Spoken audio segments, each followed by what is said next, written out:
Welcome into the Alabama Football Report. I am Tom Downey. As promised, folks, it's time for some recruiting news, rumors, updates, all of it as we're in a bit of a dead period for the actual football stuff with fall practice still quite a ways away. Let's break down the latest on the recruiting front then. For the Crimson Tide and Nick Saban, Alabama has made the top 5 for a tight end, Eric Kraner, who I'm very intrigued by as a recruit for two big reasons. Number one, bit more of the under-the-radar tight end, given who has offers out to him, who his top 5 are, and what his recruiting profile says. Also, based on his own comments, I continue to believe the trend, the plan under Tommy Rees is to utilize more tight end packages, use the tight ends more than what Alabama historically has done in the past. First, though, more on Kraner, only a 3-star recruit. And this is all again for the 24/7 Sports composite because that's the industry standard. 587 overall, the number 28 tight end, number 14 from the state of Illinois. But look at who's his top 5. This is a pretty good top 5 for a non-top 500 overall player. That makes me think that when we check in at the end of the recruiting cycle, he's going to be a lot higher up. Alabama, Iowa for the former Purdue recruit. Iowa, if you're a tight end, go to Iowa. I won't say about many programs against Alabama. Tight ends, go to Iowa. They always get drafted pretty early. They always end up being pretty darn good. Florida, Michigan State, Texas A&M. That's a pretty strong top 5 for a not top 500 overall recruit. He does have some visits coming up, by the way. Michigan State, June 2nd, early starts June 2nd. Normally these are some longer ones. Florida on June 9th and Iowa on June 23rd. I wonder if Iowa ends up being the selection there. He is an Illinois kid, so it's a little bit closer, not as far away as Alabama. My guess is Iowa, but I'm very intrigued by the comment he gave 24/7 Sports. He said, quote, Alabama was a surreal experience. They are a team with a style of play that benefits my chances in playing. Running out of 12 and 13. That's 12 personnel, 13 personnel. That's 2 tight ends, 3 tight ends. The coaches are in contact with me frequently. They said I bring a versatility and a development talent to the table. Historically, Alabama has not really utilized a ton of 12 and 13 personnel. So that Kraner said that makes me think Alabama said that was going to be their long-term plan. So I'm reading the tea leaves there, backing up my own, preconceived theory that this is going to be a more tight end-heavy group moving forward. But that's noteworthy to me. In general, when it comes to recruiting with where we're at in the college football calendar, do you want more recruiting videos here from us?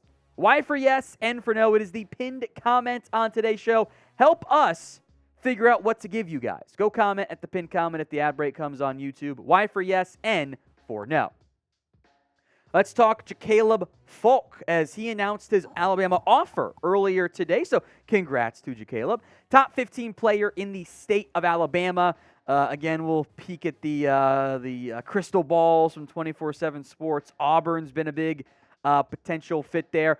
4-star recruit overall. Again, number 13 in Alabama. I think I mistyped, which is fine. You can go to it. Number 13 overall edge, number 156 overall. So a quality target for the Crimson Tide to be pursuing. He picked up the offer. We'll see if that ends up being a commitment down the line. We will have more Alabama football videos for you guys here in the coming days and weeks and months and all that good stuff. If you want more free Crimson Tide videos, hit that sub button right now. Let's talk about potentially flipping a commitment. Peyton Woodyard, the Georgia safety commit, who's been committed to Georgia since January 7th of this past year. Alabama is still recruiting him pretty hard. And I do believe, based on the comments Woodyard gave 24/7 Sports, that this is a player they can absolutely, potentially at least, flip. Here's what Peyton had to say. Alabama has always been my childhood favorite team. And the fact that they have been showing genuine interest in me and are recruiting me has me interested in them. Coach Wiggins said they will continue to do so. Coach Saban has said he needs me there, as well as Coach Tira, that's Travaris Robinson, the DB's coach. So whenever the kid says, this was my favorite school growing up, you got a real chance to land him, right? He's a 4-star recruit.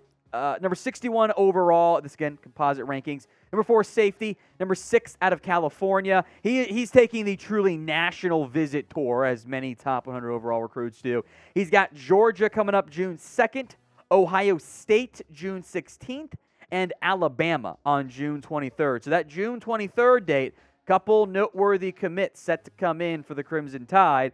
So maybe a good date to kind of circle and say, let's see if we get some more commits that day or in the following days. As it sits right now, Alabama is not dominating the 2024 recruiting class rankings there. Not top 15, not top 10 at the moment. Flipping a player from Georgia, though, goes a long way because not only does that pull them down, it boosts you up, right? When it's all said and done, I feel very confident saying, shocking, I know, Alabama's probably going to be number 1 or number 2. Where will they finish? Sound off in the comment section right now. Bama is also near the top for Josiah Martin, the 3-star 2024 wide receiver recruit. He says he'll be visiting Alabama early in the summer. Now, Martin is not highly ranked at the current moment, and I've said this before, but the recruiting rankings tend to lag behind, which that's okay. That's how it tends to work. They've been doing much better over the years, but when you see a number 66 overall recruit and he's getting interest from Alabama, it's kind of one of those that make you go, I wonder if in the not-too-distant future you're going to see a scenario where he ends up getting a little bit higher up in the rankings. He's from Texas, by the way. Sounds like the top 2 programs for Martin are Alabama and TCU, which at different levels, although TCU did make the college football championship game this year, and I think that's how TCU wants it to be remembered and not anything beyond that because it wasn't a very good end game result from that perspective. So you guys can predict where he ends up going. Bama, TCU, Crimson Tide. Again, I bet he finishes much higher in the final rankings, but that Alabama's interested makes me think he's probably a pretty good player. Finally, William Satterwhite, the interior offensive lineman out of Ohio, will also be visiting the Crimson Tide in June. He took an unofficial visit last month, and he's got some notable offers. Michigan, and I think in general, when Michigan's making an offer to you as an offensive lineman, means you're probably a pretty good football player. Auburn, Tennessee, Florida, and many more. He is an Ohio kid, which would make it kind of a bit behind enemy lines. Like, I think Ohio State can fit that category still to an extent. 4-star recruit, number 165 overall, the number 6 player in the state of Ohio, the number 11 interior offensive lineman this year. Here's what Satterwhite had to say on the Crimson Tide's interest. It's a great program. It's been a great program since I've been alive. The chance to finally go down there and meet Coach Saban, see the facilities, it's a great opportunity that you cannot pass up. I always like recruiting offensive linemen because you need them. I think it's harder probably to find a transfer at O-line than maybe it is other positions because, well, it's tough to develop them in the first place. So adding more O-linemen would be a nice touch there for the Crimson Tide. Remember, we will have more college football, Alabama recruiting updates for you guys. Hit that sub button, youtube.com/RollTideTV.